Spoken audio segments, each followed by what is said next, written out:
Hello guys, ಒಂದು family ಒಂದು ಹೊಸ ಜೀವನ ಶುರು ಮಾಡೋಣ ಅನ್ಬಿಟ್ಟು ಒಂದು ಹೊಸ ಮನೆಗೆ ಶಿಫ್ಟ್ ಆಗ್ತಾರೆ. ಆ ಮನೆಗೆ ಶಿಫ್ಟ್ ಆದ್ಮೇಲೆ ಇವ್ರ ಮನೆ ಒಳಗಡೆ ತುಂಬಾ ವಿಚಿತ್ರವಾಗಿ ಏನೇನು ನಡೆಯಕ್ಕೆ ಶುರುವಾಗುತ್ತೆ. ಮತ್ತೆ ಈ ಫ್ಯಾಮಿಲಿಗೆ ತುಂಬಾ ತೊಂದರೆಗಳು ಎದುರಾಗ್ತಾ ಇರ್ತವೆ. ಇವೆಲ್ಲ ಯಾಕೆ ನಡೀತೈತೆ, ಆ ಮನೆ ಒಳಗಡೆ ಅಂತದಾದ್ರೂ ಏನಿದೆ ಅಂತ ನೀವು ತಿಳ್ಕೊಬೇಕು ಅಂದ್ರೆ ಈ ಮೂವಿನ ನೀವು ಕೊನೆವರೆಗೂ ನೋಡ್ಬೇಕು.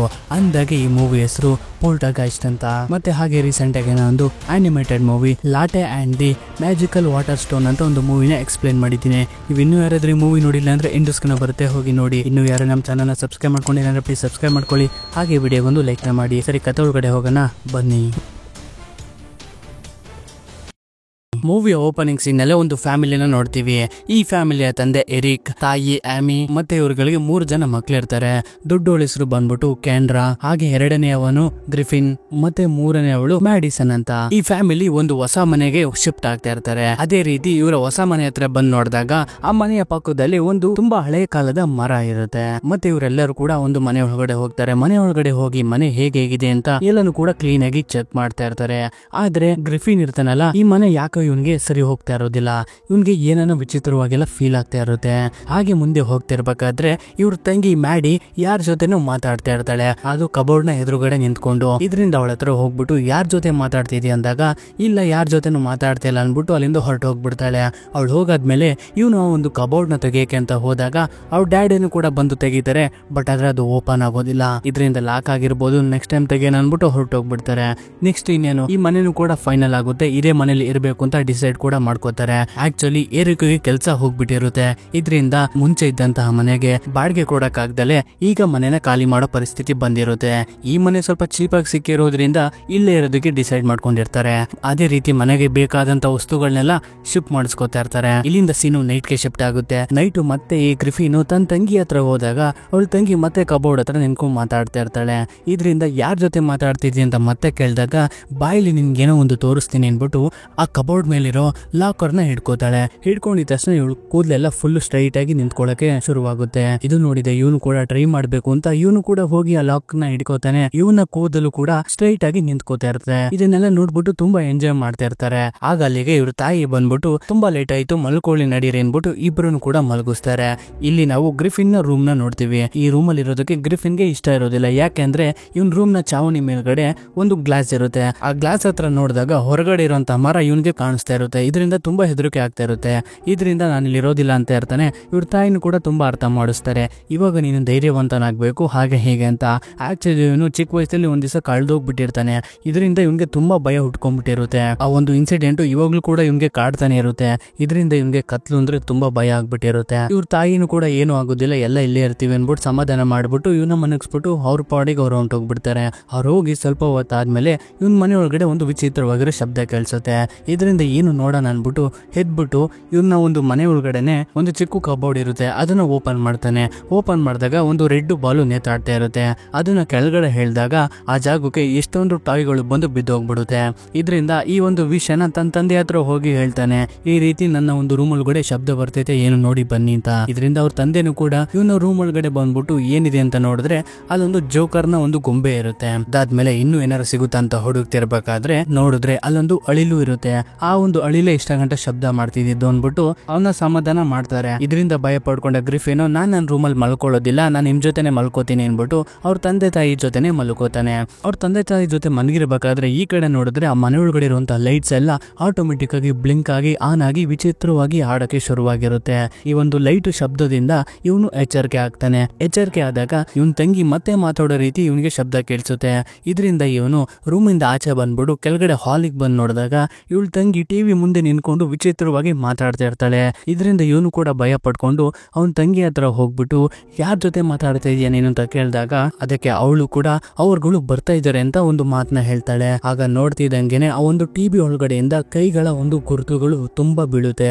ಇದರಿಂದ ಭಯ ಪಡ್ಕೊಂಡ ಗ್ರಿಫಿನ್ ಈ ಟಿವಿನ ಆಫ್ ಮಾಡೋಣ ಅಂತ ನೋಡಿದ್ರೆ ಅವನ್ಗೆ ಶಾಕ್ ಹೊಡೆದ್ ಬಿಡುತ್ತೆ. ಅವಾಗ ಅಲ್ಲಿಗೆ ಸೆಕ್ಯೂರಿಟಿ ಅಲಾರ್ಮ್ ಸಿಸ್ಟಮ್ ಆಕ್ಟಿವೇಟ್ ಆಗ್ಬಿಟ್ಟು ಇವ್ರ ತಂದೆ ತಾಯಿನೂ ಕೂಡ ಅಲ್ಲಿಗೆ ಬಂದ್ಬಿಟ್ಟು ಇವ್ರ ಮಕ್ಕಳನ್ನ ಸೇಫ್ ಮಾಡ್ಕೊಂಡ್ಬಿಡ್ತಾರೆ. ಮತ್ತೆ ನಾಳೆ ಬೆಳಗ್ಗೆ ಆಗ್ತಿದ್ದಂಗೆ ಹೀಗೆ ಗಾರ್ಡನ್ ಅಲ್ಲಿ ಹೂಗಳನ್ನ ನೆಡ್ತಿರ್ಬೇಕಾದ್ರೆ ಇವ್ರ ತಾಯಿ ಕೇಳ್ತಾರೆ ಅವಳ ಮಗಳು ನಾ ಏನೇನೆ ಯಾರ ಜೊತೆ ಮಾತಾಡ್ತಿದ್ದೆ ಅಂತ. ಅದಕ್ಕೆ ಮ್ಯಾಡಿನೂ ಕೂಡ ನಾನ್ ನನ್ನ ಫ್ರೆಂಡ್ ಗಳ ಜೊತೆ ಮಾತಾಡ್ತಿದ್ದೆ ಅಂತ ವಿಚಿತ್ರವಾಗಿ ಆನ್ಸರ್ ಮಾಡ್ತಾ ಇರ್ತಾಳೆ. ಮತ್ತೆ ಗ್ರಿಫಿನು ತನ್ನ ಕಾಮಿಕ್ ಬುಕ್ ಗಳನ್ನೆಲ್ಲ ತನ್ನ ರೂಮಿಗೆ ಶಿಫ್ಟ್ ಮಾಡ್ತಿರ್ಬೇಕಾದ್ರೆ ಇವ್ರ ತಂಗಿ ರೂಮಿಂದ ಒಂದು ಬಾಲ್ ಬರುತ್ತೆ. ಇದರಿಂದ ಆ ಬಾಲ್ ನ ಎತ್ಕೊಂಡು ಮ್ಯಾಡಿ ನೀನ ಒಳಗಡೆ ಇರೋದು ಅನ್ಬಿಟ್ಟು ಇವಳ ತಂಗಿ ರೂಮ್ ಒಳಗಡೆ ಹೋಗಿ ನೋಡಿದಾಗ ಅಲ್ಲಿ ಯಾರು ಕೂಡ ಇರೋದೇ ಇಲ್ಲ. ಮತ್ತೆ ಆ ಬಾಲ್ ನ ನೆಲಕ್ಕೆ ಇಟ್ಟಿದಾಗ ಅದೇ ಕಬೋರ್ಡ್ ಹತ್ರ ಅದು ಶಿಸ್ತಾಗಿ ಹೊರಟೋಗ್ಬಿಡುತ್ತೆ. ಇವನ್ ಫುಲ್ ಹೆದರ್ಕೊಂಡು ಹಿಂದೆ ತಿರುಗಿ ನೋಡ್ತಾನೆ. ಇವನ ಒಂದು ಕಾಮಿಕ್ ಬುಕ್ ಗಳೆಲ್ಲ ಗೋಡೆ ಹಾಗೆ ಜೋಡಿಸ್ಕೊಂಡ್ಬಿಟ್ಟಿರುತ್ತೆ. ಆದ್ರೆ ನೆಕ್ಸ್ಟ್ ಸೆಕೆಂಡ್ ಅಲ್ಲಿ ಅದು ಹೊಡೆದೋಗ್ಬಿಡುತ್ತೆ. ಇದರಿಂದ ಫುಲ್ ಹೆದರ್ಕೊಂಡು ಕೆಳಗಡೆ ಬಂದ್ಬಿಡ್ತಾನೆ. ನೈಟ್ ಇವ್ರ ತಂದೆ ಇವ್ರ ಮಕ್ಕಳಿಗೆ ಬೇಕಾಗಿರೋಂತ ವಸ್ತುಗಳನ್ನೆಲ್ಲ ತಗೊಂಡ್ಬಂದಿರ್ತಾರೆ. ಇದರಿಂದ ಅವ್ರ ತಂದೆ ಹತ್ರ ಇವನ ಹತ್ರ ಏನೇ ನಡೀತು ಎಲ್ಲಾನು ಕೂಡ ಹೇಳ್ತಾನೆ. ಆದ್ರೆ ಅವ್ರ ತಂದೆ ಈ ಯಾವ ಮಾತು ಕೂಡ ಇವನ್ನ ತಲೆಗೇನೆ ಹಾಕೋತಾ ಇರೋದಿಲ್ಲ. ಮತ್ತೆ ಏರಿಕು ತನ್ನ ವೈಫ್ ಗೆ ಹೇಳ್ತಾಳೆ ಇವತ್ತೊಂದು ಪಾರ್ಟಿಗೆ ನಾವು ಹೋಗ್ತಾ ಇದೀವಿ, ಹೋಗಿ ರೆಡಿ ಆಗುಂತ. ಇದರಿಂದ ಅವಳು ಕೂಡ ಕ್ಲೀನ್ ಆಗಿ ರೆಡಿ ಆಗ್ಬಿಟ್ಟು ಬರ್ತಾಳೆ. ಇವಳನ್ನ ಮೊದಲನೇ ಮಗಳು ಕೇಂದ್ರಗೆ ಹೇಳ್ಬಿಟ್ಟು ಹೋಗ್ತಾರೆ ನಾವು ಪಾರ್ಟಿಗೆ ಹೋಗ್ಬಿಟ್ಟು ಬರ್ತೀವಿ, ಅಲ್ಲಿವರೆಗೂ ನೀನೇ ಇವರಿಬ್ರನ್ನ ನೋಡ್ಕೊಬೇಕು ಅನ್ಬಿಟ್ಟು ಅವ್ರುಗಳು ಕೂಡ ಪಾರ್ಟಿಗೆ ಹೊರಟೋಗ್ಬಿಡ್ತಾರೆ. ಪಾರ್ಟಿಗೆ ಹೋಗಿ ಹೀಗೆ ಎಂಜಾಯ್ ಮಾಡ್ತಾ ಡಿನ್ನರ್ ಮಾಡ್ತಿರ್ಬೇಕಾದ್ರೆ ಅವ್ರಗಳಿಗೆ ಗೊತ್ತಾಗುತ್ತೆ ಇವ್ರು ಇದ್ದಂತಹ ಮನೆ ಅಥವಾ ಆ ಸುತ್ತಮುತ್ತ ಏರಿಯಾ ಇದೆಯಲ್ಲ ಅದೆಲ್ಲ ಒಂದು ಸ್ಮಶಾನ ಆಗಿತ್ತು. ಯಾವ ಒಂದು ಸ್ಮಶಾನ ಪೂರ್ತಿ ನಾಶ ಮಾಡಿ ಅದಾದ್ಮೇಲೆ ಅಲ್ಲಿ ಮನೆಗಳನ್ನ ಕಟ್ಟಿದ್ದು ಅಂತ. ಈ ವಿಷಯನ ಕೇಳಿ ಆಮಿಗೆ ಒಂದ್ ನಿಮಿಷ ಶಾಕ್ ಆಗುತ್ತೆ. ನಾವ್ ಇದ್ದಂತಹ ಮನೆ ಕೆಳಗಡೆ ಸ್ಮಶಾನ ಇತ್ತ ಅನ್ಬಿಟ್ಟು. ಇದರಿಂದ ಜಾಸ್ತಿ ತಲೆ ಕೆಡ್ಸ್ಕೊಂಡ್ಬೇಡಿ, 200 ವರ್ಷಗಳಾಗೋಯ್ತು ಆ ಒಂದು ಸ್ಮಶಾನನ ಮುಚ್ಚಾಕಿ, ನಿಮ್ಗೇನು ಆ ರೀತಿ ತೊಂದರೆ ಆಗೋದಿಲ್ಲ, ತಲೆ ಕೆಡ್ಸ್ಕೊಂಬೇಡಿ ಅಂತ. ಈ ಕಡೆ ಕೇಂದ್ರ ಅವ್ರಿಬ್ಬರನ್ನ ಮನಗಿಸ್ಬಿಟ್ಟು ಇವಳು ಹೀಗೆ ಮೊಬೈಲ್ ಅಲ್ಲಿ ಚಾಟ್ ಮಾಡ್ಕೋತಾ ಇರ್ತಾಳೆ. ಹೀಗೆ ಚಾಟ್ ಮಾಡ್ತಿರ್ಬೇಕಾದ್ರೆ ಇವಳು ಮೊಬೈಲ್ ಡಿಸ್ಪ್ಲೇ ಎಲ್ಲ ಒಂಥರ ವಿಚಿತ್ರವಾಗಿ ಆಗೋಕೆ ಶುರುವಾಗುತ್ತೆ. ಮತ್ತೆ ಇವಳು ಇಯರ್ ಫೋನ್ ಹಾಕೊಂಡಿರ್ತಾಳಲ್ಲ ಇವಳಿಗೆ ವಿಚಿತ್ರವಾಗಿ ಶಬ್ದಗಳು ಕೇಳಿಸ್ತಾ ಇರುತ್ತೆ ಒಂದು ಫೋನ್ ಇಂದ. ಇದರಿಂದ ಫೋನ್ ನ ಹಿಡ್ಕೊಂಡು ಆ ಕಡೆ ಈ ಕಡೆ ಅಳ್ಳಾಡಿಸ್ತಿರ್ಬೇಕಾದ್ರೆ ಇನ್ನು ತುಂಬಾ ವಿಚಿತ್ರವಾಗಿರೋ ಶಬ್ದಗಳು ಕೇಳಿಸ್ತಾ ಇರುತ್ತೆ. ಮತ್ತೆ ಹಾಗೆ ನೋಡಿದ್ರೆ ಒಂದು ಡೋರ್ ಓಪನ್ ಆಗ್ಬಿಡುತ್ತೆ. ಇದರಿಂದ ಒಂದು ಡೋರ್ ಒಳಗಡೆ ಹೋದಾಗ ಇವಳು ಒಂದು ಸ್ಟೋರ್ ರೂಮ್ ಒಳಗಡೆ ಬರ್ತಾಳೆ. ಒಳಗಡೆ ಬಂದ್ಬಿಟ್ಟು ಹಾಗೆ ಟೈಲ್ಸ್ ನ ನೋಡ್ತಾಳೆ. ಟೈಲ್ಸ್ ಬ್ರೇಕ್ ಆಗ್ತಾ ಇರುತ್ತೆ. ಬ್ರೇಕ್ ಆಗಿದ್ ನೆಕ್ಸ್ಟ್ ಸೆಕೆಂಡ್ ಅಲ್ಲೇ ಹಿಂದೆ ತಿರುಗಿ ನೋಡ್ತಾಳೆ, ಒಂದು ಸ್ಪಿರಿಟ್ ಅಲ್ಲೇ ನಿಂತಿರುತ್ತೆ. ಇದರಿಂದ ಸಿಕ್ಕಾಪಟ್ಟೆ ಭಯ ಪಡ್ಕೊಂಡು ಅಲ್ಲಿಂದ ಓಡೋಗೋಣ ಅಂತ ನೋಡ್ತಾಳೆ. ಆದ್ರೆ ಸಡನ್ ಆಗಿ ಅಲ್ಲಿ ಕೆಸರು ಫಾರ್ಮ್ ಆಗ್ಬಿಟ್ಟು ಅದರಿಂದ ಒಂದು ಕೈ ಬಂದ್ಬಿಟ್ಟು ಇವಳನ್ನ ಲಾಕ್ ಮಾಡ್ಕೊಂಡ್ಬಿಡುತ್ತೆ. ಮತ್ತೆ ಡೋರು ಕೂಡ ಕ್ಲೋಸ್ ಆಗಿ ಹೋಗ್ಬಿಡುತ್ತೆ. ಈ ಕಡೆ ಗ್ರಿಫಿನ್ ಮನಗಿರ್ತಾನಲ್ಲ ಅವನಿಗೂ ಕೂಡ ತುಂಬಾ ವಿಚಿತ್ರವಾಗಿರೋ ಶಬ್ದಗಳೆಲ್ಲ ಕೇಳಿಸ್ತಾ ಇರುತ್ತೆ. ಮತ್ತೆ ತುಂಬಾ ಜೋರಾಗಿ ಗಾಳಿ ಬೀಸ್ತಾ ಇರೋದ್ರಿಂದ ಆ ಒಂದು ಮರ ಕೂಡ ತುಂಬಾ ವಿಚಿತ್ರವಾಗಿ ಆಡ್ತಾ ಇರುತ್ತೆ. ಇದರಿಂದ ಫುಲ್ಲು ಹೆದರ್ಕೊಂಡ್ಬಿಡ್ತಾನೆ. ಮತ್ತೆ ನೆಕ್ಸ್ಟ್ ನೋಡಿದ್ರೆ ಇವನ್ ಮನೆಯೊಳಗಡೆ ಇದ್ದಂತಹ ಟಾಯ್ ಗಳೆಲ್ಲ ಮೂವ್ ಆಗ್ತಾ ಇರುತ್ತೆ. ಇದರಿಂದ ಸಿಕ್ಕಾಪಟ್ಟೆ ಹೆದರ್ಕೋತಾ ಇರ್ತಾನೆ. ಆಗ ನೋಡ್ತಿದ್ದಂಗೆನೆ ಆ ಒಂದು ಜೋಕರ್ ಟಾಯಿ ಇವನ್ ಮೇಲೆ ಅಟ್ಯಾಕ್ ಮಾಡ್ಬಿಡುತ್ತೆ. ಅದ್ರ ಕೈಯಿಂದ ಬಿಡಿಸ್ಕೊಬೇಕು ಅಂದ್ಬಿಟ್ಟು ಆ ಗೊಂಬೆನೆ ಹೊಡೆದಾಕ್ಬಿಡ್ತಾನೆ. ಹೊಡೆದಾಕ್ಬಿಟ್ಟು ತನ್ನ ಅಕ್ಕನ ಕರೆಯನ್ ಅನ್ಬಿಟ್ಟು ಅದ್ರಿಂದ ಮನೆ ಆಚೆ ಕಡೆ ಬಂದ್ಬಿಟ್ಟು ಫಸ್ಟ್ ಮ್ಯಾಡಿನ ರೂಮ್ ಒಳಗಡೆ ಹೋಗಿ ನೋಡ್ತಾನೆ. ಮ್ಯಾಡಿನು ಕೂಡ ಒಂದು ಜಾಗದಲ್ಲಿ ತುಂಬಾ ಭಯ ಪಡ್ಕೊಂಡು ಕೂತ್ಕೊಂಡ್ಬಿಟ್ಟಿರ್ತಾಳೆ. ಇದರಿಂದ ಇವನ್ಗೂ ಕೂಡ ತುಂಬಾ ಭಯ ಆಗ್ಬಿಟ್ಟು ನೀನ್ ಇಲ್ಲೇ ಇರು, ಎಲ್ಲೂ ಹೋಗ್ಬಿಡ, ಬರ್ತೀನಿ ಅನ್ಬಿಟ್ಟು ತನ್ನ ಅಕ್ಕ ಕೇಂದ್ರನ ಕರ್ಕೊಂಬರೋಣ ಅಂತ ಹೋಗ್ತಾನೆ. ಆಗ ನೋಡಿದ್ರೆ ಸಡನ್ ಆಗಿ ಇವನು ಫ್ರೀಸ್ ಆಗಿ ಹೋಗ್ಬಿಡ್ತಾನೆ. ಇವನ್ ಕೈ ಕಾಲೆಲ್ಲ ಮೂವೇ ಮಾಡೋಕ್ಕಾಗ್ತಾ ಇರೋದಿಲ್ಲ ಇವನ್ ಕೈಗೆ. ಆ ಎಲ್ಲಾ ಡೋರ್ಗಳು ಕ್ಲೋಸ್ ಆಗಿ ಒಂದೇ ಒಂದು ಡೋರ್ ಓಪನ್ ಆಗುತ್ತೆ. ಇವನ ಒಂದು ರೂಮ್ ಇಂದ ಮರದ ಬೇರ್ಗಳೆಲ್ಲ ಹೊರಗಡೆ ಬಂದ್ಬಿಟ್ಟು ಇವನ್ನ ಹೇಳ್ಕೊಂಡು ಶಿಸ್ತಾಗಿ ಹೊರಟೆ ಹೊಂಟೋಗ್ಬಿಡುತ್ತೆ. ಈ ಕಡೆ ಮ್ಯಾಡಿ ಕೂತಿರ್ತಾಳಲ್ಲ ಅವಳಿಗೆ ತುಂಬಾ ಭಯ ಆಗ್ತಾ ಇರುತ್ತಲ್ಲ. ಆಗ ನೋಡಿದ್ರೆ ಆ ಕಬೋರ್ಡ್ ಓಪನ್ ಆಗುತ್ತೆ. ಓಪನ್ ಆಗಿದ ತಕ್ಷಣ ಇವನ್ ಮನೆ ಒಳಗಡೆ ಇದ್ದಂತ ಲೈಟ್ ಮೂವ್ ಆಗ್ಬಿಟ್ಟು ಆ ಒಂದು ಕಬೋರ್ಡ್ ಒಳಗಡೆ ಹೋಗುತ್ತೆ. ಮತ್ತೆ ಈ ಮ್ಯಾಡಿಗೆ ತುಂಬಾ ಇಷ್ಟವಾಗಿರೋ ಒಂದು ಡಾಲ್ ಇರುತ್ತೆ. ಆ ಒಂದು ಡಾಲು ಅದೇ ಒಂದು ಕಬೋರ್ಡ್ ಒಳಗಡೆ ಹೊರಟೋಗ್ಬಿಡುತ್ತೆ. ಇದರಿಂದ ಅದನ್ನ ತಗೊಂಬರೋಣ ಅನ್ಬಿಟ್ಟು ಮ್ಯಾಡಿನು ಕೂಡ ಅದೇ ಒಂದು ಕಬೋರ್ಡ್ ಒಳಗಡೆ ಹೋದಾಗ ನೋಡಿದ್ರೆ ಇವಳನ್ನ ಯಾವ್ದೋ ಒಂದು ಆತ್ಮಗಳು ಇವಳನ್ನ ಶಿಸ್ತಾಗಿ ಹೇಳ್ಕೊಂಡು ಹೊರಟೆ ಹೋಗ್ಬಿಡುತ್ತೆ. ಇಲ್ಲಿ ಕೇಂದ್ರ ಲಾಕ್ ಆಗಿರ್ಲಿಲ್ಲ, ಅವಳು ಕೂಡ ಹಾಗೋಗ ಮಾಡಿ ಬಿಡಿಸ್ಕೊಂಡು ಆಚೆ ಬಂದ್ಬಿಡ್ತಾಳೆ. ಇವ್ರ ತಂದೆ ತಾಯಿ ಪಾರ್ಟಿನೆಲ್ಲ ಮುಗಿಸ್ಕೊಂಡು ವಾಪಸ್ ತನ್ನ ಮನೆಗೆ ಬರ್ತಿರ್ಬೇಕಾದ್ರೆ ನೋಡಿದ್ರೆ ತನ್ನ ಮಗ ಮರದ ಮೇಲೆ ನೇತಾಡ್ತಾ ಇರ್ತಾನೆ. ಇದರಿಂದ ಅವನ್ನ ಹೋಗ್ಬಿಟ್ಟು ಹಾಗೋ ಹೀಗೋ ಕಾಪಾಡ್ಕೊಂಡ್ಬಿಡ್ತಾರೆ. ಮತ್ತೆ ಮನೆಯೊಳಗಡೆ ಹೋಗ್ತಾ ಇರ್ಬೇಕಾದ್ರೆ ಕೇಂದ್ರ ಆಚೆ ಬಂದ್ಬಿಟ್ಟು ಮ್ಯಾಡಿ ಎಲ್ಲೂ ಕಾಣಿಸ್ತಾ ಇಲ್ಲ, ಮನೆಯೆಲ್ಲ ಹುಡುಕಾಡ್ಬಿಟ್ಟೆ ಅಂತ ಒಂದು ವಿಷಯನ ಹೇಳ್ತಾಳೆ. ಇದರಿಂದ ಇವ್ರುಗಳು ಕೂಡ ಮನೆಯೊಳಗಡೆ ಹೋಗ್ಬಿಟ್ಟು ಮ್ಯಾಡಿ ಎಲ್ಲಿದ್ದಾಳೆ ಅನ್ಬಿಟ್ಟು ಪ್ರತಿಯೊಂದು ಜಾಗನೂ ಕೂಡ ಹುಡುಕಾಡ್ತಾರೆ. ಬಟ್ ಆದ್ರೆ ಇವ್ರುಗಳಿಗೆ ಮ್ಯಾಡಿ ಸಿಗೋದೇ ಇಲ್ಲ. ಆಗ ಗ್ರಿಫಿನು ಒಂದು ಟಿಬಿ ಹತ್ರ ಬಂದು ನಿಂತ್ಕೋತಾನೆ. ಬಂದು ನಿಂತ್ಕೊಂಡಾಗ ಆ ಒಂದು ಟಿಬಿ ಒಳಗಡೆಯಿಂದ ಮ್ಯಾಡಿನ ವಾಯ್ಸ್ ಕೇಳಿಸ್ತಾ ಇರುತ್ತೆ. ಇದರಿಂದ ಈ ಒಂದು ವಿಷಯನ ತನ್ನ ತಂದೆ ತಾಯಿಗೂ ಕೂಡ ಹೇಳ್ತಾನೆ. ಅವ್ರುಗಳು ಕೂಡ ಬಂದು ನೋಡಿದಾಗ ಆ ಒಂದು ಟಿವಿ ಒಳಗಡೆಯಿಂದ ಇವ್ರ ಮಗಳು ಮಾತಾಡ್ತಾ ಇರ್ತಾಳೆ. ಮಮ್ಮಿ ನಾನು ಇಲ್ಲಿ ಸಿಗಾಕೊಂಡಿದ್ದೀನಿ, ನನ್ನ ಸೇವ್ ಮಾಡಿ ಅಂತ ಕೇಳ್ಕೊತಾ ಇರ್ತಾಳೆ. ಇದನ್ನೆಲ್ಲ ನೋಡಿ ತುಂಬಾ ಶಾಕಿಂಗ್ ಆಗ್ತಾ ಇರುತ್ತೆ ಇವ್ರುಗಳಿಗೆ. ಇದರಿಂದ ಪೊಲೀಸ್ನವ್ರನ್ನ ಕರ್ಸೋಣ ಅಂದ್ರೆ ಅವ್ರು ಯಾರು ಕೂಡ ನಮ್ಮ ಮಾತನ್ನ ನಂಬೋದಿಲ್ಲ ಅನ್ಬಿಟ್ಟು ಇದರಿಂದ ಇವ್ರುಗಳು ಇದೊಂದು ಪ್ಯಾರಾನಾರ್ಮಲ್ ಆಕ್ಟಿವಿಟಿ ಆಗಿರೋದ್ರಿಂದ ಇವ್ರುಗಳು ಪ್ಯಾರಾನಾರ್ಮಲ್ ಆಕ್ಟಿವಿಟಿ ಟೀಮ್ ನ ಮೀಟ್ ಮಾಡ್ತಾರೆ. ಇವಳ ಹೆಸರು ಬ್ರೂಕ್ ಅಂತ. ಡಾಕ್ಟರ್ ಬ್ರೂಕ್ ಹತ್ರ ತಮ್ಮ ಮನೆಯಲ್ಲಿ ಏನೇನ್ ನಡೀತು ಎಲ್ಲಾ ವಿಷಯಗಳನ್ನು ಅವ್ರ ಹತ್ರ ಹೇಳ್ಕೊತಾರೆ. ಅವ್ರುಗಳು ಕೂಡ ತನ್ನ ಟೀಮ್ ನ ಕರ್ಕೊಂಡು ಇವ್ರ ಮನೆ ಒಳಗಡೆ ಬರ್ತಾರೆ. ಬಂದ್ಬಿಟ್ಟು ರಿಸರ್ಚ್ ನ ಮಾಡೋಕೆ ಶುರು ಮಾಡ್ತಾರೆ. ಹೀಗೆ ರಿಸರ್ಚ್ ಮಾಡ್ತಿರ್ಬೇಕಾದ್ರೆ ಇವ್ರ ಟೀಮ್ ನ ಕ್ಯಾಮ್ರಾ ಮೇಲೆ ಕೂತ್ಕೊಳ್ಳೋಕೆ ಅಂತ ಹೋದಾಗ ಆ ಚೇರೆ ಗೋಡೆಗೆ ಹೊಡೆದೋಗ್ಬಿಡುತ್ತೆ. ಇದನ್ನ ನೋಡಿ ಒಂದ್ ನಿಮಿಷ ಶಾಕ್ ಆಗ್ತಾರೆ. ಅದಾದ್ಮೇಲೆ ಡಾಕ್ಟರ್ ಬ್ರುಕ್ ಕೂಡ ಹೇಳ್ತಾರೆ, ನನ್ಗನ್ಸುತ್ತೆ ನಿಮ್ಮ ಮನೇಲಿ ಈ ನಾರ್ಮಲ್ ಆಗಿರೋ ಆತ್ಮಗಳಿಲ್ಲ, ನಿಮ್ಮ ಮನೇಲಿರೋದು ಪೋಲ್ಟರ್ಗೈಸ್ಟ್ ಆತ್ಮಗಳು ಅಂತ. ಈ ಪೋಲ್ಟರ್ಗೈಸ್ಟ್ ಆತ್ಮಗಳು ಮನೇಲಿರೋ ವಸ್ತುಗಳನ್ನ ತುಂಬಾ ಹಾಳು ಮಾಡ್ತವೆ, ಅಲ್ಲಿಂದ ಇಲ್ಲಿಗೆ ಮೂವ್ ಮಾಡ್ತವೆ, ತುಂಬಾ ಹೆದರಿಸ್ತವೆ ಹ್ಯೂಮನ್ಸ್ ನ ಅಂತ. ನನಗನ್ನಿಸ್ತೈತೆ ಈ ಪೋಲ್ಟರ್ಗೈಸ್ಟ್ ಆತ್ಮನೆ ನಿಮ್ಮ ಮಗಳನ್ನ ತನ್ನ ಲೋಕಕ್ಕೆ ಕರ್ಕೊಂಡು ಹೋಗಿದೆ ಅಂತ. ನೋಡೋಣ, ನಿಮ್ಮ ಮಗಳನ್ನ ಹುಡ್ಕೋಕೆ ಟ್ರೈ ಮಾಡೋಣ ಅಂತ ಹೇಳ್ಬಿಟ್ಟು ಆ ಮನೆನೆಲ್ಲ ಮೋಷನ್ ಕ್ಯಾಮ್ರಾಗಳು, ಸ್ಪಿರಿಟ್ ನ ಕಾಂಟ್ಯಾಕ್ಟ್ ಮಾಡೋದಕ್ಕೆ ಏನೇನ್ ಬೇಕು ಎಲ್ಲ ಒಂದು ಮಿಷನ್ ತಗೊಂಬಂದ್ ಇಡ್ತಾರೆ. ಮತ್ತೆ ಈ ಕ್ಯಾಮ್ರಾ ಮೇನು ಅದೇ ಒಂದು ಕಬೋರ್ಡ್ ಒಳಗಡೆ ಹೀಟರ್ ಸೆನ್ಸರ್ ನ ಹಿಡೋಣ ಅನ್ಬಿಟ್ಟು ಅದೇ ಒಂದು ಕಬೋರ್ಡ್ ಒಳಗಡೆ ಹೋಗಿ ನೋಡ್ತಾನೆ. ಹೋಗಿ ಆ ಕಬೋರ್ಡ್ ನ ಟಚ್ ಮಾಡಿದಾಗ ಇವನ್ಗೆ ಆಪೋಸಿಟ್ ಸೈಡ್ ಇಂದ ಒಂದು ವಿಚಿತ್ರವಾಗಿ ಸೌಂಡ್ ಬರುತ್ತೆ. ಇದರಿಂದ ಇದನ್ನ ಡ್ರಿಲ್ ಮಾಡೋಣ ಅನ್ಬಿಟ್ಟು ಒಂದು ಡ್ರಿಲ್ಲಿಂಗ್ ಮಿಷಿನ್ ನ ತಗೊಂಡು ಡ್ರಿಲ್ ಮಾಡಕ್ಕೆ ಅಂತ ಹೋದಾಗ ಅದೇ ಒಂದು ಡ್ರಿಲ್ಲಿಂಗ್ ಮಿಷನ್ ಹೊರಗಡೆ ಹೊರಟೋಗ್ಬಿಡುತ್ತೆ. ಹೊರಟೋಗಿ ಅಲ್ಲೊಂದು ದೊಡ್ಡ ಹೋಲ್ ಆಗ್ಬಿಡುತ್ತೆ. ಇದರಿಂದ ಅದರ ಒಳಗಡೆ ಕೈ ಹಾಕ್ಬಿಟ್ಟು ಏನಾರು ಸಿಗುತ್ತಾ ಅನ್ಬಿಟ್ಟು ಹುಡುಕ್ತಿರ್ಬೇಕಾದ್ರೆ ನೋಡಿದ್ರೆ ಇವನ್ ಕೈನ ಯಾರು ಲಾಕ್ ಮಾಡ್ಕೊಂಡ್ಬಿಡ್ತಾರೆ. ಲಾಕ್ ಮಾಡ್ಕೊಂಡು ಅದೇ ಒಂದು ಡ್ರಿಲ್ಲಿಂಗ್ ಮಿಷನ್ ಇಂದ ಇವನ್ ಬಾಯಿನ ಕೊರೆಯೋದಕ್ಕೆ ಬರ್ತಿರ್ಬೇಕಾದ್ರೆ ಆಗ ಸಡನ್ ಆಗಿ ಹಾಗೋ ಈಗ ಮಾಡಿ ತನ್ನ ಕೈನ ಬಿಡಿಸ್ಕೊಂಡ್ಬಿಡ್ತಾನೆ. ನೋಡಿದ್ರೆ ಇವನ್ ಕೈ ಮೇಲೆ ಒಂದು ಮಾರ್ಕ್ ಆಗಿರುತ್ತೆ. ಮತ್ತೆ ನೆಕ್ಸ್ಟ್ ಸೆಕೆಂಡ್ ಎಲ್ಲ ಆ ಕಡೆ ನೋಡಿದ್ರೆ ಅಲ್ಲಿ ಏನು ಕೂಡ ಇರೋದೇ ಇಲ್ಲ. ಇವನು ಡ್ರಿಲ್ಲಿಂಗ್ ಮಾಡಿದ್ನಲ್ಲ ಆ ಜಾಗ ಎಲ್ಲ ಕವರ್ ಆಗ್ಬಿಟ್ಟಿರುತ್ತೆ. ಇವನ್ ಕೈ ಮೇಲಿದ್ದ ಮಾರ್ಕ್ ಕೂಡ ಹೊರಟೋಗ್ಬಿಟ್ಟಿರುತ್ತೆ. ಇದರಿಂದ ತುಂಬಾ ಭಯ ಪಡ್ಕೊಂಡು ಕೆಳಗಡೆ ಬಂದ್ಬಿಡ್ತಾನೆ. ಈಗ ಇವರು ಮ್ಯಾಡಿನ ಕಾಂಟ್ಯಾಕ್ಟ್ ಮಾಡೋದಕ್ಕೆ ಎಲ್ಲ ತಯಾರಿಯನ್ನು ಮಾಡ್ಕೊಂಡಿರ್ತಾರೆ. ಈಗ ಮ್ಯಾಡಿನ ಕರ್ಸೋದೊಂದೇ ಬಾಕಿ ಇರುತ್ತೆ. ಇದರಿಂದ ಅವ್ರ ತಾಯಿಗೆ ನೀವು ಮ್ಯಾಡಿನ ಕರೀರಿ, ನೀವು ಕರೆದ್ರೆ ಅವಳು ಕಾಂಟ್ಯಾಕ್ಟ್ ಆಗೋಕೆ ಟ್ರೈ ಮಾಡ್ತಾಳೆ, ಅವಾಗ ನಾವು ತಿಳ್ಕೊಬಹುದು ಅವಳು ಎಲ್ಲಿದ್ದಾಳೆ ಅಂತ. ಇದರಿಂದ ಆಮಿನು ಕೂಡ ತನ್ನ ಮಗಳನ್ನ ಕರೀತಾಳೆ. ಆಗ ನೋಡ್ತಿದ್ದಂಗೆನೆ ಆ ಟಿವಿ ಒಳಗಡೆಯಿಂದ ಮ್ಯಾಡಿನ ವಾಯ್ಸ್ ಬರುತ್ತೆ. ಇದರಿಂದ ಆ ಮ್ಯಾಡಿ ಹತ್ರ ಎಲ್ಲಿದ್ಯಾ ಹೇಗಿದ್ಯಾ ಅಂತ ಎಲ್ಲ ಕೇಳಿದಾಗ ಅವಳು ಕೂಡ ಆನ್ಸರ್ ಮಾಡ್ತಾ ಇರ್ತಾಳೆ, ನಾನ್ ನಿಮ್ಮನ್ನ ತುಂಬಾ ಹುಡುಕೋಕೆ ಟ್ರೈ ಮಾಡ್ತಾ ಇದ್ದೀನಿ, ಆದ್ರೆ ನನ್ನ ಕೈಲಿ ಆಯ್ತಲ್ಲ, ಬೇಗ ನನ್ನ ಇಲ್ಲಿಂದ ಬಂದು ಕರ್ಕೊಂಡು ಹೋಗಿ ಅಂತ ಕೇಳ್ಕೊತಾ ಇರ್ತಾಳೆ. ಮತ್ತೆ ಇಲ್ಲಿ ನಾನು ಒಬ್ಳೆ ಇಲ್ಲ, ಇಲ್ಲಿ ತುಂಬಾ ಜನ ಇದ್ದಾರೆ, ನಂಗೆ ತುಂಬಾ ಭಯ ಆಗ್ತಿದೆ, ಬೇಗ ಬನ್ನಿ ಅಂತ ಅಳ್ತಾ ಇರ್ತಾಳೆ. ಆಗ ನೋಡ್ತಿದ್ದಂಗೆನೆ ಆ ಜಾಗದಲ್ಲಿ ಲೈಟ್ ಗೀಟ್ ಎಲ್ಲ ಹೋಗ್ಬಿಟ್ಟು ಒಂಥರ ಭೂಕಂಪ ಬಂದಂಗ ಆಗ್ಬಿಡುತ್ತೆ. ಮತ್ತೆ ನೋಡಿದ್ರೆ ಮ್ಯಾಡಿನ ಶಾಡೋ ಅವಳ ರೂಮ್ಗೆ ಹೊಡೋಗ್ಬಿಡುತ್ತೆ. ಇದರಿಂದ ಆ ಶಾಡೋನ ಫಾಲೋ ಮಾಡ್ಕೊಂಡು ಎರಿಕು ಕೂಡ ತನ್ನ ಮಗಳ ರೂಮ್ಗೆ ಬರ್ತಾನೆ. ಬಂದ್ ನೋಡಿದಾಗ ಆ ಒಂದು ಕಬೋರ್ಡ್ ನ ಒಳಗಡೆ ಒಂದು ಶಾಡೋ ಕೂತಿರುತ್ತೆ. ಇದರಿಂದ ತನ್ನ ಮಗಳೇ ಆಗಿರ್ಬೋದು ಅನ್ಬಿಟ್ಟು ಅದತ್ರ ಹೋಗ್ಬಿಟ್ಟು ಮುಟ್ಟಿದಾಗ ನೋಡಿದ್ರೆ ಅದು ಇವ್ನ ಮಗಳೇ ಆಗಿರೋದಿಲ್ಲ, ಅದೊಂದು ಸ್ಪಿರಿಟ್ ಆಗಿರುತ್ತೆ. ಇದರಿಂದ ಫುಲ್ಲು ಹೆದರ್ಕೊಂಡ್ಬಿಡ್ತಾನೆ. ಮತ್ತೆ ಇವ್ನಿಗೆ ತುಂಬಾ ಕೋಪ ಬಂದ್ಬಿಟ್ಟು ಮುರಿದೋಗಿರೋಂತ ಚೇರ್ ನ ತಗೊಂಡ್ಬಂದ್ಬಿಟ್ಟು ಆ ಕಬೋರ್ಡ್ ನ ಹೊಡೆದಾಗ್ತಾ ಇರ್ತಾನೆ, ನನ್ ಮಗಳನ್ನ ನನಗೆ ವಾಪಸ್ ಕೊಟ್ಬಿಡು ಅಂತ. ಆಗ ನೋಡ್ತಿದ್ದಂಗೆನೆ ಅಲ್ಲೊಂದು ಲೈಟ್ ತುಂಬಾ ಜೋರಾಗಿ ಬ್ಲಿಂಕ್ ಆಗಕ್ಕೆ ಶುರು ಆಗುತ್ತೆ. ಈ ಕಡೆ ಕೆಳಗಡೆ ಇದೆಲ್ಲ ಕ್ಯಾಮ್ರಾದಲ್ಲಿ ಕ್ಯಾಪ್ಚರ್ ಆಗ್ತಾ ಇರುತ್ತಲ್ಲ. ಆಗ ಗ್ರಿಫಿನ್ ಮೇಲ್ಗಡೆ ನೋಡ್ತಾನೆ, ಒಂದು ಲೈಟ್ ತುಂಬಾ ಫಾರ್ಮ್ ಆಗ್ಬಿಟ್ಟು ಒಂದು ಪೋರ್ಟಲ್ ರೀತಿ ಓಪನ್ ಆಗ್ತಾ ಇರುತ್ತೆ.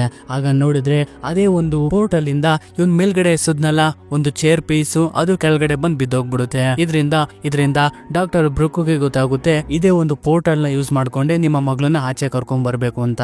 ಇದು ನನ್ನೊಬ್ಬಳು ಕೈಲಿ ಆಗೋದಿಲ್ಲ, ನಿಮ್ಗೆ ಸಹಾಯ ಮಾಡೋದಕ್ಕೆ ಇನ್ನೊಬ್ರು ಬೇಕು, ಅವರೇ ಕ್ಯಾರಿಗನ್ ಅಂತ. ಈ ಕ್ಯಾರಿಗನ್ ಒಂದು ಟಿವಿ ಶೋನ ನಡೆಸ್ತಾ ಇರ್ತಾನೆ, ಭೂತ ಪ್ರೇತಗಳನ್ನೆಲ್ಲ ಮನೆಯಿಂದ ಓಡಿಸೋದು, ಒಂಥರ ಸೈಕಿಕ್ ಅಂತಾನೆ ಹೇಳ್ಬೋದು. ಆಕ್ಚುಲಿ ಈ ಕ್ಯಾರಿಗನ್ ಈ ಡಾಕ್ಟರ್ ಬ್ರುಕ್ ಇದ್ದಾಳಲ್ಲ ಇವಳನ್ನ ಎಕ್ಸ್ ಹಸ್ಬೆಂಡ್ ಆಗಿರ್ತಾನೆ. ಕ್ಯಾರಿಗನ್ ಕೂಡ ಒಂದು ಮನೆಯೊಳಗಡೆ ಬಂದ್ಬಿಟ್ಟು ಪ್ರತಿ ಒಂದು ರೂಮ್ ನ ಚೆಕ್ ಮಾಡ್ತಾನೆ, ಯಾವ್ಯಾವ ಜಾಗದಲ್ಲಿ ಏನೇನಾಗಿತ್ತು ಏನೇನ್ ನಡೆದಿತ್ತು ಅಂತ ಪ್ರತಿ ಒಂದನ್ನು ಕೂಡ ತಿಳ್ಕೊತಾನೆ. ತಿಳ್ಕೊಂಡ್ಬಿಟ್ಟು ಇವರೆಲ್ಲರನ್ನು ಕೂಡ ಕುಂಡಿಸ್ಕೊಂಡು ಇಲ್ಲಿ ಏನಾಗಿದೆ ಅಂತ ಎಲ್ಲ ವಿಷಯನೂ ಹೇಳ್ತಾನೆ. ಆಕ್ಚುಲಿ ಇಲ್ಲೊಂದು ಸಮಾಧಿ ಇತ್ತಲ್ಲ ಅದನ್ನೆಲ್ಲ ಡೆಮೋಲಿಷ್ ಮಾಡ್ಬಿಟ್ಟು ಈ ಒಂದು ಮನೆಗಳನ್ನೆಲ್ಲ ಕಟ್ಟಿದ್ರಲ್ಲ, ಆ ಸಮಾಧಿ ಒಳಗಡೆ ಇರುವಂತ ಆತ್ಮಗಳಿಗೆ ತಮ್ಮ ಒಂದು ಜಾಗದಲ್ಲಿ ಬೇರೆಯವರು ಬಂದು ಇರೋದು ಇಷ್ಟ ಇಲ್ದಲೆ ಈ ತುಂಬಾ ಕೋಪಗೊಂಡು ಪ್ರೇತಾತ್ಮಗಳಾಗಿ ತಮ್ಮ ಒಂದು ಜಾಗಕ್ಕೆ ವಾಪಸ್ ಹೋಗ್ಬೇಕು ಅಂತ ಕಾಯ್ತಾ ಇದ್ದಾವೆ. ಅವುಗಳಿಗೆಲ್ಲ ಮುಕ್ತಿ ಬೇಕು, ಅದಕ್ಕೋಸ್ಕರ ಇದನ್ನೆಲ್ಲ ಮಾಡ್ತಾ ಇದ್ದಾವೆ ಅಂತ. ಈ ರೀತಿ ಪೋಲ್ಟರ್ಗೈಸ್ಟ್ ಆತ್ಮಗಳಿಗೆ ಚಿಕ್ಕ ಮಕ್ಕಳನ್ನ ತನ್ನ ಕಡೆ ಸೆಳೆಯೋದು ತುಂಬಾ ಈಸಿ. ಯಾಕೆಂದ್ರೆ ಚಿಕ್ಕ ಮಕ್ಕಳು ಸೋಲ್ ಎಲ್ಲ ತುಂಬಾ ಪ್ಯೂರ್ ಆಗಿರುತ್ತೆ, ಅವುಗಳು ಬೇಗ ಅಟ್ರಾಕ್ಟ್ ಆಗ್ಬಿಡ್ತವೆ. ಇದಕ್ಕೋಸ್ಕರ ಅಂತಾನೆ ನಿಮ್ಮ ಮಗಳು ಆ ಒಂದು ಪೋಲ್ಟರ್ಗೈಸ್ಟ್ ಸ್ಪಿರಿಟ್ ಗಳಿಗೆ ಅಟ್ರಾಕ್ಟ್ ಆಗಿದ್ದಾಳೆ. ಈಗ ನಿಮ್ಮ ಮಗಳನ್ನ ವಾಪಸ್ ಕರ್ಕೊಂಡ್ ಬರ್ಬೇಕು ಅಂದ್ರೆ ಅದೇ ಒಂದು ಪ್ರಪಂಚಕ್ಕೆ ಹೋಗಿ ಅವಳನ್ನ ಅಲ್ಲಿಂದ ಬಿಡಿಸ್ಕೊಂಡು ಕರ್ಕೊಂಡ್ ಬರ್ಬೇಕು ಅಂತ. ಅದಕ್ಕೆ ಇವ್ರುಗಳು ಕೂಡ ಸರಿ ಆಯ್ತು ಅಂತ ಒಪ್ಕೊಂಡ್ಬಿಡ್ತಾರೆ. ಮತ್ತೆ ಮ್ಯಾಡಿನ ಕಬೋರ್ಡ್ ಒಳಗಡೆ ಒಂದು ಪೋರ್ಟಲ್ ಓಪನ್ ಆಗಿತ್ತಲ್ಲ ಅದಿನ್ನೂ ಹಾಗೆ ಇರುತ್ತೆ. ಅದೇ ಒಂದು ಪೋರ್ಟಲ್ ಒಳಗಡೆಗೆ ಒಂದು ಹಗ್ಗನ ಎಸಿತಾರೆ. ಆ ಒಂದು ಪೋರ್ಟಲ್ ಒಳಗಡೆ ಹೋಗಿರೋ ಹಗ್ಗ ಡೈರೆಕ್ಟ್ ಹಾಲ್ಗೆ ಕನೆಕ್ಟ್ ಆಗುತ್ತೆ. ಮತ್ತೆ ಒಂದು ಡ್ರೋನ್ ಗೆ ಒಂದು ಕ್ಯಾಮ್ರಾನ ಫಿಕ್ಸ್ ಮಾಡ್ಬಿಟ್ಟು ಆ ಒಂದು ಡ್ರೋನ್ ನ ಅದೇ ಒಂದು ಪೋರ್ಟಲ್ ಒಳಗಡೆ ಕಳಿಸ್ತಾರೆ. ಒಳಗಡೆ ಹೋಗಿ ನೋಡಿದಾಗ ಸುಮಾರು ಆತ್ಮಗಳಿರುತ್ತೆ, ಯಾಕೆಂದ್ರೆ ಅವೆಲ್ಲ ಅಲ್ಲಿ ಸಿಗಾಕೊಂಡಿರುತ್ತೆ. ಆ ಒಂದು ಡ್ರೋನ್ ನ ಮೂಲಕ ಮ್ಯಾಡಿನ ಹುಡುಕ್ತಾ ಇರ್ತಾರೆ. ನೋಡಿದ್ರೆ ಮ್ಯಾಡಿನೂ ಕೂಡ ಸಿಗ್ತಾಳೆ. ಹಾಗೆ ಹಿಂದೆನೆ ಕೆಲವು ಆತ್ಮಗಳು ಬಂದ್ಬಿಟ್ಟು ಆ ಒಂದು ಡ್ರೋನ್ ನ ಕೆಳಗಡೆಗೆ ಬೀಳಿಸ್ಬಿಡುತ್ತೆ. ಇದರಿಂದ ಮ್ಯಾಡಿ ಎಲ್ಲೋಗಿದ್ದಾಳೆ ಏನಾಗಿದ್ದಾಳೆ ಅಂತ ಚೂರು ಕ್ಲೂನು ಸಿಗೋದೇ ಇಲ್ಲ. ಇದರಿಂದ ಕ್ಯಾರಿಗನು ನಾನು ಆ ಪ್ರಪಂಚಕ್ಕೆ ಹೋಗಿ ನಿನ್ನ ಮಗಳನ್ನ ಕಾಪಾಡ್ಕೊಂಡು ತಗೊಂಡ್ಬರ್ತೀನಿ ಅಂದಾಗ ಇವ್ರುಗಳೇ ಹೇಳ್ತಾ ಇರ್ತಾರೆ, ಇಲ್ಲ ನಾನು ಹೋಗ್ತೀನಿ ಅಂತ. ಇದನ್ನೆಲ್ಲ ಗ್ರಿಫಿನ್ ನೋಡ್ತಾ ಇರ್ತಾನಲ್ಲ, ತನ್ನ ತಂಗಿನ ನಾನೇ ಕಾಪಾಡಬೇಕು ಅಂದ್ಬಿಟ್ಟು ಏನ್ ಮಾಡ್ತಾನೆ ಅಂದ್ರೆ ಅವನೇ ಹೋಗೋದಿಕ್ಕೆ ಅನ್ಬಿಟ್ಟು ಓಡೋಗ್ಬಿಡ್ತಾನೆ. ಶಿಸ್ತಾಗಿ ಓಡೋಗ್ಬಿಟ್ಟು ಆ ಒಂದು ಪೋರ್ಟಲ್ ಒಳಗಡೆಗೆ ನುಗ್ಬಿಡ್ತಾನೆ ಆ ಒಂದು ಹಗ್ಗನ ಹಿಡ್ಕೊಂಡು. ಇದರಿಂದ ಕ್ಯಾರಿಗನ್ ಕೂಡ ಈ ಒಂದು ಹಗ್ಗನ ಟೈಟ್ ಆಗಿ ಇಟ್ಕೊಬೇಕು ನಾವು, ಇಲ್ಲ ಅಂದ್ರೆ ಅವನು ಒಳಗಡೆ ಮಿಸ್ ಆಗಿ ಹೋಗ್ಬಿಡ್ತಾನೆ, ಅವನಿಗೆ ದಾರಿ ಗೊತ್ತಾಗೋದಿಲ್ಲ ವಾಪಸ್ ಬರೋದಕ್ಕೆ ಅನ್ಬಿಟ್ಟು ಆ ಒಂದು ಹಗ್ಗನ ತುಂಬಾ ಸ್ಟ್ರಾಂಗ್ ಆಗಿ ಹಿಡ್ಕೊಂಡಿರ್ತಾರೆ. ಗ್ರಿಫಿನ್ ಕೂಡ ಈ ಒಂದು ಆತ್ಮದ ಪ್ರಪಂಚದೊಳಗಡೆ ಬಂದ್ಬಿಟ್ಟು ತನ್ನ ತಂಗಿನ ಹುಡುಕ್ತಾ ಇರ್ತಾನೆ. ಎಲ್ಲರೂ ಇದ್ರೆ ಬೇಗ ಹುಡುಕೊಂಡ್ ಕರ್ಕೊಂಡು ಹೊಂಟೋಗ್ಬಿಡೋಣಂತ. ಇವನು ಕೂಡ ಹುಡುಕ್ತಾ ಇರ್ತಾನೆ, ಇವಳ ತಂಗಿ ಎಲ್ಲೂ ಕೂಡ ಸಿಗ್ತಾನೆ ಇರೋದಿಲ್ಲ. ಹಾಗೆ ಹುಡುಕ್ತಿರ್ಬೇಕಾದ್ರೆ ಕೊನೆ ಟೈಮ್ಗೆ ಆಗೋ ಈಗ ಮಾಡಿ ತನ್ನ ತಂಗಿನ ಹುಡುಕೇ ಬಿಡ್ತಾನೆ. ಹುಡುಕ್ಬಿಟ್ಟು ಬಾ ಇಲ್ಲಿಂದ ಹೋಗ್ಬಿಡೋಣ ಬೇಗ ಅಂದಾಗ ಅವಳು ಕೂಡ ಹೇಳ್ತಾ ಇರ್ತಾಳೆ, ಇವ್ರುಗಳು ನಮ್ಮನ್ನ ಇಲ್ಲಿಂದ ಹೋಗೋದಕ್ಕೆ ಬಿಡೋದಿಲ್ಲ ಅಂತ, ನಾನು ಇದೀನಲ್ಲ ನಾನು ಕರ್ಕೊಂಡು ಹೋಗ್ತೀನಿ ಬಾ ಅಂದ್ಬಿಟ್ಟು ತನ್ನ ತಂಗಿಗೆ ಧೈರ್ಯ ತುಂಬ್ತಾ ಇರ್ತಾನೆ. ಆಗ ನೋಡ್ತಿದ್ದಂಗೆನೆ ಇವ್ರು ಹಿಡ್ಕೊಂಡಿರುವಂತ ಹಗ್ಗ ತನ್ನ ಕೈಯಿಂದ ಮಿಸ್ ಆಗ್ಬಿಟ್ಟು ಒಳಗಡೆಗೆ ಹೋಗ್ತಾ ಇರುತ್ತೆ. ಇದರಿಂದ ಹಗ್ಗ ಇಲ್ಲಿಂದ ಏನಾದ್ರು ಹೊರಟೋಗ್ಬಿಟ್ರೆ ನಾವು ನಮ್ಮ ಪ್ರಪಂಚಕ್ಕೆ ಹೋಗಕ್ ಆಗೋದಿಲ್ಲ ಅನ್ಬಿಟ್ಟು ಹಾಗೋ ಈಗ ಮಾಡಿ ತುಂಬಾ ಫಾಸ್ಟ್ ಆಗಿ ಆ ಹಗ್ಗ ಹೋಗ್ತಾ ಇರೋ ಜಾಗನೇ ಫಾಲೋ ಮಾಡ್ಕೊಂಡು ಇವ್ರುಗಳು ಕೂಡ ಕೆಳಗಡೆ ಇನ್ನೊಂದು ಪೋರ್ಟಲ್ ಓಪನ್ ಆಗಿತ್ತಲ್ಲ ಹಾಲ್ ಅಲ್ಲಿ, ಅದರಿಂದ ಆಚೆಗಡೆ ಬಂದ್ಬಿಡ್ತಾರೆ. ಇದನ್ನ ನೋಡಿ ಸಿಕ್ಕಾಪಟ್ಟೆ ಖುಷಿ ಪಡ್ತಾಳೆ ಆಮಿ. ತನ್ನ ಮಕ್ಕಳು ಇಬ್ರು ಕೂಡ ಬದುಕಿ ಬಂದಿದ್ದಾರೆ ಅನ್ಬಿಟ್ಟು ಹಾಗೆ ಅವ್ರನ್ನ ನೀರೊಳಗಡೆ ಹಾಕ್ಬಿಟ್ಟು ಕ್ಲೀನ್ ಆಗಿ ಅವ್ರಿಗೆ ಪ್ರಜ್ಞೆ ಬರೆಸ್ತಾರೆ. ಇದರಿಂದ ತುಂಬಾ ಖುಷಿ ಆಗ್ಬಿಟ್ಟು ಈ ಮನೇಲಿ ಇರೋದು ಬೇಡ, ಇಲ್ಲಿಂದ ಹೊರಟೋಗ್ಬಿಡೋಣ ಅನ್ಬಿಟ್ಟು ತಮ್ಮ ಬಟ್ಟೆ ಗಿಟ್ಟೆನೆಲ್ಲ ತಗೊಂಡು ಆ ಮನೆಯಿಂದ ಆಚೆ ಬರ್ತಾರೆ. ಮತ್ತೆ ಡಾಕ್ಟರ್ ಬ್ರೂಕ್ಗೆ ಕೂಡ ಒಂದು ಥ್ಯಾಂಕ್ಸ್ ಹೇಳ್ತಾರೆ ತಮ್ಮ ಫ್ಯಾಮಿಲಿನ ಕಾಪಾಡಿದಕ್ಕೆ ಅನ್ಬಿಟ್ಟು. ಹಾಗೆ ಕ್ಯಾರಿಗನ್ಗೂ ಕೂಡ ಒಂದು ಥ್ಯಾಂಕ್ಸ್ ಹೇಳ್ಬಿಟ್ಟು ಇವ್ರುಗಳು ಕೂಡ ಗಾಡಿ ಒಳಗಡೆ ಕೂತ್ಕೊಂಡು ಹೋಗ್ಬೇಕು ಅಂತ ರೆಡಿ ಆಗಿರ್ಬೇಕಾದ್ರೆ ಆ ಹುಡುಗಿ ಮತ್ತೆ ಹೇಳುತ್ತೆ ಮಾಡಿ ಅವ್ರುಗಳು ಇನ್ನೂ ಹೋಗೇ ಇಲ್ಲ, ಅವ್ರುಗಳಿಗೆ ನಾನ್ ಬೇಕಂತೆ, ನಾನ್ ಸಿಗೋವರೆಗೂ ಅವ್ರುಗಳು ಈ ಜಾಗನ ಬಿಟ್ಟು ಹೋಗೋದಿಲ್ವಂತೆ ಅಂತ ಹೇಳ್ತಿರ್ಬೇಕಾದ್ರೆ ಇವನು ಕೂಡ ಗಾಡಿಯನ್ನು ತಗೊಂಡು ಹೊರಟೋಗ್ಬಿಡೋಣ ಅಂತ ಹೋಗ್ತಿರ್ಬೇಕಾದ್ರೆ ಗಾಡಿ ಕೂಡ ನಿಂತೋಗ್ಬಿಟ್ಟು ಆ ಗಾಡಿ ಶಿಸ್ತಾಗಿ ಪಲ್ಟಿನೇ ಹೊಡೆದ್ಬಿಡುತ್ತೆ. ಪಲ್ಟಿ ಹೊಡೆದು ಮತ್ತೆ ಅದೇ ಒಂದು ಮನೆ ಒಳಗಡೆಗೆ ಇವ್ರುಗಳನ್ನ ಹೇಳ್ಕೊಂಡು ಹೊಂಟೋಗ್ಬಿಡುತ್ತೆ. ಹೇಳ್ಕೊಂಡು ಹೋಗಿದಾಗ ಇವ್ರುಗಳು ಲಾಕ್ ಆಗಿರ್ತಾರಲ್ಲ, ಆಗ ಎರಿಕ್ ನೋಡ್ತಾನೆ ತನ್ನ ಮಗಳು ಕಾರಲ್ಲೇ ಇರೋದಿಲ್ಲ. ನೋಡಿದ್ರೆ ಮತ್ತೆ ಅದೇ ಒಂದು ಆತ್ಮ ತನ್ನ ಮಗಳನ್ನೇ ಹೇಳ್ಕೊಂಡು ಹೋಗ್ತಾ ಇರುತ್ತೆ. ಇದರಿಂದ ಎಲ್ಲರೂ ಕೂಡ ಕಾರಿಂದ ಆಚೆ ಬಂದ್ಬಿಟ್ಟು ತನ್ನ ಮಗಳನ್ನ ಕಾಪಾಡಬೇಕು ಅಂದ್ಬಿಟ್ಟು ಆಮಿ ತನ್ನ ಮಗಳನ್ನ ಕಾಪಾಡೋದಕ್ಕೆ ಹೋಗ್ತಾಳೆ. ಈ ಕಡೆ ಮ್ಯಾಡಿ ಒಂದು ಕದನ ಹಿಡ್ಕೊಂಡು ನಿಂತಿರ್ತಾಳೆ. ಆ ಒಂದು ಪೋರ್ಟಲ್ ಕೂಡ ಎಲ್ಲಾ ವಸ್ತುಗಳನ್ನ ತನ್ನ ಒಳಗಡೆಗೆ ಹೇಳ್ಕೊತಾ ಇರುತ್ತೆ. ಹಾಗೂ ಈಗ ಮಾಡಿ ಬಂದ್ಬಿಟ್ಟು ಆಮಿ ತನ್ನ ಮಗಳು ಕೈನ ಹಿಡ್ಕೊಂಡ್ಬಿಡ್ತಾಳೆ. ಅದೇ ಒಂದು ಪೋರ್ಟಲ್ ಇಂದ ಕೆಲವು ಆತ್ಮಗಳೆಲ್ಲ ಬಂದ್ಬಿಟ್ಟು ಮ್ಯಾಡಿನ ಹೇಳ್ಕೊಂಡು ಹೋಗೋಣ ಅಂತ ಬರ್ತಿರ್ಬೇಕಾದ್ರೆ ಕೆಳಗಡೆಯಿಂದ ಕ್ಯಾರಿಗನ್ನು ಪ್ರೇರಣೆ ಮಾಡ್ತಾ ಇರ್ತಾನೆ. ನಿನಗೆ ಮುಕ್ತಿ ಬೇಕು ಅಂದ್ರೆ ಆ ಮಗುನ ಬಿಟ್ಬಿಡು, ನಾನು ಹಿಂಗೆ ಮುಕ್ತಿ ಕೊಡಿಸ್ತೀನಿ ಅನ್ಬಿಟ್ಟು ಪ್ರೇರಣೆ ಮಾಡ್ತಾ ಇರ್ತಾನೆ. ಇದರಿಂದ ಅಲ್ಲಿರುವಂತ ಆತ್ಮಗಳು ಮ್ಯಾಡಿನ ಹೇಳ್ಕೊಂಡು ಹೋಗ್ದಲೆ ಹಾಗೆ ಹೊರಟೋಗ್ಬಿಡುತ್ತೆ. ಈ ಟೈಮ್ ನ ಯೂಸ್ ಮಾಡ್ಕೊಂಡ ಇವ್ರುಗಳು ಆ ಮನೆ ಕಿಟಕಿ ಡೋರ್ ನ ಹೊಡೆದಾಕ್ಬಿಟ್ಟು ಅದರ ಮೂಲಕ ತನ್ನ ಮಕ್ಕಳನ್ನೆಲ್ಲಾನು ಕೂಡ ಆಚೆಗಡೆ ಕಳಿಸ್ತಾ ಇರ್ತಾನೆ. ಈ ಕಡೆ ಕ್ಯಾರಿಗನ್ ಇದನ್ನೆಲ್ಲ ಇವು ಆತ್ಮಗಳನ್ನ ಹೇಗೆ ಬಿಟ್ರೆ ಆಗೋದಿಲ್ಲ, ಇವುಗಳಿಗೆ ಮುಕ್ತಿ ಕೊಡಿಸ್ಲೇಬೇಕು ಅಂದ್ಬಿಟ್ಟು ರೆಡಿ ಆಗ್ಬಿಟ್ಟು ಮತ್ತೆ ಇವನು ಇದೇ ಮನೆ ಒಳಗಡೆ ಬರ್ತಾ ಇರ್ತಾನೆ. ಆದ್ರೆ ಬ್ರುಕು ತಡಿತಾ ಇರ್ತಾಳೆ, ನೀನು ಹೋಗ್ಬೇಡ ಅಂತ. ಅವಳಿಗೆ ಹಾಗೋ ಈಗ ಮಾಡಿ ಸಮಾಧಾನ ಮಾಡ್ತಾನೆ. ನನ್ಗೇನು ಆಗೋದಿಲ್ಲ, ಅವ್ರಗಳಿಗೆ ಸಹಾಯ ಮಾಡ್ಬೇಕು ಅಂದ್ರೆ ನನ್ನ ಒಬ್ಬನ ಕೈಲಿ ಆಗೋದು, ಇನ್ ತಲೆ ಕೆಡ್ಸ್ಕೊಂಬೇಡ ಅನ್ಬಿಟ್ಟು ಅವಳಿಗೆ ಒಂದು ಗುಡ್ ಬೈ ಹೇಳ್ಬಿಟ್ಟು ಇವನು ಮನೆ ಒಳಗಡೆ ಬಂದ್ಬಿಡ್ತಾನೆ. ಈ ಕಡೆ ಎರಿ ಕೂಡ ತನ್ನ ಫ್ಯಾಮಿಲಿ ಎಲ್ಲಾನು ಕೂಡ ಕಿಟಕಿಯಿಂದ ಆಚೆ ಕಳಿಸ್ಬಿಟ್ಟು ಇವನು ಇನ್ನೇನು ಹೋಗ್ಬೇಕು ಅಂದಾಗ ನೋಡ್ತಾನೆ ಕ್ಯಾರಿಗನ್ನು ಅದೇ ಒಂದು ಪೋರ್ಟಲ್ ಒಳಗಡೆ ಹೋಗೋದಕ್ಕೆ ರೆಡಿ ಆಗಿರ್ತಾನೆ. ಇದರಿಂದ ಏನ್ ಮಾಡ್ತಿದ್ದೀರಾ ಬನ್ನಿಂದಾಗ ನಿನ್ ಫ್ಯಾಮಿಲಿನ ಕಾಪಾಡ್ಬೇಕು ಅಂದ್ರೆ ಇವುಗಳಿಗೆ ಮುಕ್ತಿ ಕೊಡಿಸ್ಲೇಬೇಕು ಅಂದ್ಬಿಟ್ಟು ಅದೇ ಒಂದು ಪೋರ್ಟಲ್ ಒಳಗಡೆ ಹೊರಟೋಗ್ಬಿಡ್ತಾನೆ. ಇದರಿಂದ ಇವನು ಕೂಡ ಇನ್ನೇನು ಮಾಡೋದಿಕ್ಕಾಗೋದಿಲ್ಲ ಅನ್ಬಿಟ್ಟು ಆ ಕಿಟಕಿಯಿಂದ ಹಾರ್ಬಿಟ್ಟು ತನ್ನ ಫ್ಯಾಮಿಲಿನ ಒಂದು ಕಾರ್ ಒಳಗಡೆ ಕುಂಡಿಸ್ಕೊಂಡು ಶಿಸ್ತಗಳಿಂದ ಕಾರ್ ಓಡಿಸ್ಕೊಂಡು ತಗೊಂಡು ಹೊರಟೋಗ್ಬಿಡ್ತಾನೆ. ಈ ಕಡೆ ಡಾಕ್ಟರ್ ಬ್ರೂಕ್ಗೆ ತುಂಬಾ ಬೇಜಾರಾಗ್ತಾ ಇರುತ್ತೆ ಕ್ಯಾರಿಗನ್ನ ಕಳ್ಕೊಂಡಿರೋದ್ರಿಂದ. ಆಗ ನೆಕ್ಸ್ಟ್ ಸೆಕೆಂಡ್ ಅಲ್ಲೇ ನೋಡಿದ್ರೆ ಆ ನಾಶ ಆಗಿರುವಂತಹ ಮನೆ ಒಳಗಡೆಯಿಂದ ಒಂದು ಸಿಗ್ನಲ್ ಸಿಗುತ್ತೆ. ಏನಪ್ಪಾ ಅಂದ್ರೆ ಕ್ಯಾರಿಗನ್ನ ಜೀವ ಒಳಗಡೆ ಒಂದು ಟ್ರ್ಯಾಕರ್ ಇರುತ್ತೆ. ಇದರಿಂದ ಗೊತ್ತಾಗೋಗ್ಬಿಡುತ್ತೆ ಕ್ಯಾರಿಗನ್ ಇನ್ನು ಬದುಕೆ ಇದ್ದಾನೆ, ಆ ಆತ್ಮಗಳಿಗೆ ಮುಕ್ತಿ ಕೊಡ್ಸಿದ್ದಾನೆ ಅಂತ. ಮತ್ತೆ ನೆಕ್ಸ್ಟ್ ಸೀನ್ ಅಲ್ಲೇ ನೋಡ್ತೀವಿ ಇವ್ರುಗಳು ಇನ್ನೊಂದು ಹೊಸ ಮನೆಗೆ ಹೋಗೋದಕ್ಕೆ ಅನ್ಬಿಟ್ಟು ಎಲ್ಲ ಮನೆಯನ್ನು ಚೆಕ್ ಮಾಡ್ತಾ ಇರ್ತಾರೆ. ಆದ್ರೆ ಯಾವ ಮನೆ ಪಕ್ಕ ತುಂಬಾ ದೊಡ್ಡ ಮರ ಇರುತ್ತೋ ಆ ಮನೆನ ಚೂಸೇ ಮಾಡ್ಕೊಳ್ಳೋದಿಲ್ಲ ಇವರು. ಇನ್ನು ಹೊಸ ಮನೆನ ಹುಡುಕ್ತಾ ಇರ್ತಾರೆ. ಮತ್ತೆ ಪೋಸ್ಟ್ ಕ್ರೆಡಿಟ್ ಸೀನ್ ಅಲ್ಲಿ ನಾವು ನೋಡ್ತೀವಿ ಕ್ಯಾರಿಗನ್ ಮತ್ತೆ ಬ್ರೂಕ್ ಇಬ್ರು ಕೂಡ ಒಂದು ಶೋನ ನಡೆಸ್ತಾ ಇರ್ತಾರೆ. ಅದು ಹಾರರ್ ಶೋನ. ಇಬ್ರು ಕೂಡ ಒಂದಾಗ್ಬಿಟ್ಟು ಇವರಿಬ್ರು ಲೈಫ್ ಅಲ್ಲಿ ಒಂದು ಪ್ರಾಬ್ಲಮ್ ಇರುತ್ತೆ. ಅವಳು ಮಾಡೋ ಕೆಲಸ ಇವ್ನಿಗೆ ಇಷ್ಟ ಇರೋದಿಲ್ಲ, ಇವ್ನ್ ಮಾಡೋ ಕೆಲಸ ಅವ್ಳಿಗೆ ಇಷ್ಟ ಇರೋದಿಲ್ಲ. ಇದರಿಂದ ಬೇರೆ ಬೇರೆ ಆಗಿರ್ತಾರೆ. ಈಗ ಇವರಿಬ್ರು ಒಂದಾಗ್ಬಿಟ್ಟಿರ್ತಾರೆ. ಇಲ್ಲಿಗೆ ಈ ಮೂವಿ ಮುಗಿಯುತ್ತೆ. ಸೊ ಹೇಗಿತ್ತು ಮೂವಿ? ಇಷ್ಟ ಆಯ್ತಾ? ಇಷ್ಟ ಆದ್ರೆ ಒಂದು ಲೈಕ್ ಮಾಡಿ, ಇಷ್ಟ ಆಗಿನ ಡಿಸ್ಲೈಕ್ ಮಾಡಿ, ಪರವಾಗಿಲ್ಲ. ಮುಂದಿನ ಸಲ ನಿಮ್ಗೆ ಇಷ್ಟ ಆಗೋತರ ಇನ್ನೊಂದು ಮೂವಿ ತಗೊಂಡ್ಬರ್ತೀನಿ. ಅದಕ್ಕೋಸ್ಕರ ನೀವು ಮಾಡ್ಬೇಕಾಗಿರೋದಿಷ್ಟೇ, ನಮ್ಮ ಚಾನಲ್ನ ಸಬ್ಸ್ಕ್ರೈಬ್ ಮಾಡಿಟ್ಕೊಳ್ಳೋದೊಂದೇ. ಸರಿ, ಇದೇ ರೀತಿ ಇಂಟ್ರೆಸ್ಟಿಂಗ್ ಆಗಿರೋ ಮೂವಿಗಳನ್ನ ನೋಡ್ಬೇಕನ್ಸಿದ್ರೆ ನಮ್ಮ ಚಾನಲ್ ಒಂದ್ಸಲಿ ವಿಸಿಟ್ ಮಾಡಿ ನೋಡಿ. ಸರಿ, ಮುಂದಿನ ವಿಡಿಯೋ ಜೊತೆ ನಿಮ್ಮನ್ನ ಎಂಟರ್ಟೈನ್ಮೆಂಟ್ ಮಾಡೋಕೆ ಮತ್ತೆ ಬರ್ತೀನಿ. ಅಲ್ಲಿವರೆಗೂ take care, love you all.